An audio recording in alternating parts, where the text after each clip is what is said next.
और इजराइल ने सीरिया में कहा कि एयर स्ट्राइक, कहां आतंकी संगठन कर रहे हैं वॉर ड्रिल, कहां फिर आमने सामने आए रूस और तुर्की। देखते हैं top 9 world battle ground. Israel ने सीरिया पर फिर एयर स्ट्राइक की है। सीरिया की राजधानी दमिश्क के नजदीक अल जब्दानी में इजराइल के फाइटर जेट्स ने हिजबुल्लाह के ठिकानों को निशाना बनाया। इस एयर स्ट्राइक में इजराइल ने हिजबुल्लाह के हथियारों के जखीरे को निशाना बनाया है। सीरिया ने दावा किया है उसके एयर डिफेंस सिस्टम ने इजराइल के 4 मिसाइलों को मार गिराया है। सीरिया ने कहा है कि वो इजराइल के आक्रामक रुख का जवाब देगा। इससे पहले भी इजराइल ने सीरिया पर एयर स्ट्राइक की थी। इजराइल के अटैक से डरे गाजा के आतंकी संगठन अब एक साथ सेनाभ्यास कर रहे हैं। हमास और इस्लामिक जिहाद के नेतृत्व में हो रहे इस युद्धाभ्यास में कई दूसरे छोटे आतंकी संगठन भी शामिल हैं। आतंकी गुटों ने अपनी ताकत दिखाने के लिए समंदर में रॉकेट दागे।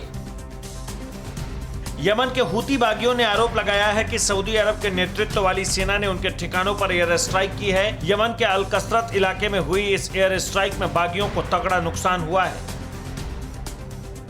सीरिया में तुर्की और रूस फिर आमने सामने है। सीरिया के इदबिल में रूस के सैन्य काफिले पर फायरिंग हुई। रूस का आरोप है कि तुर्की समर्थक आतंकियों ने उसके सैनिकों को निशाना बनाया है। इस फायरिंग में रूस के 3 सैनिक घायल हुए हैं।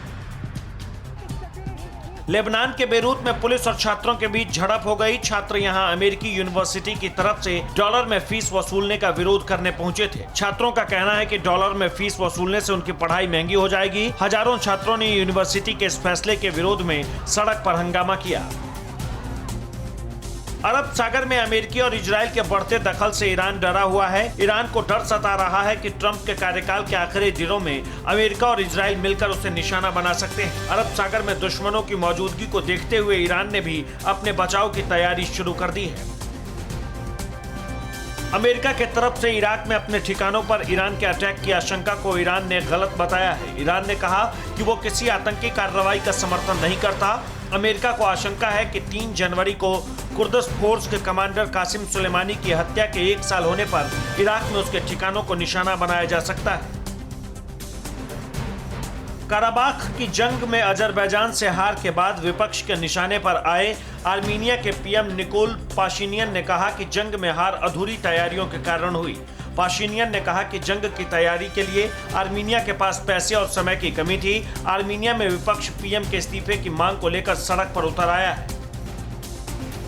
फिक्र आपकी, सोमवार से शुक्रवार रात 9 बजे सिर्फ TV9 भारतवर्ष पर।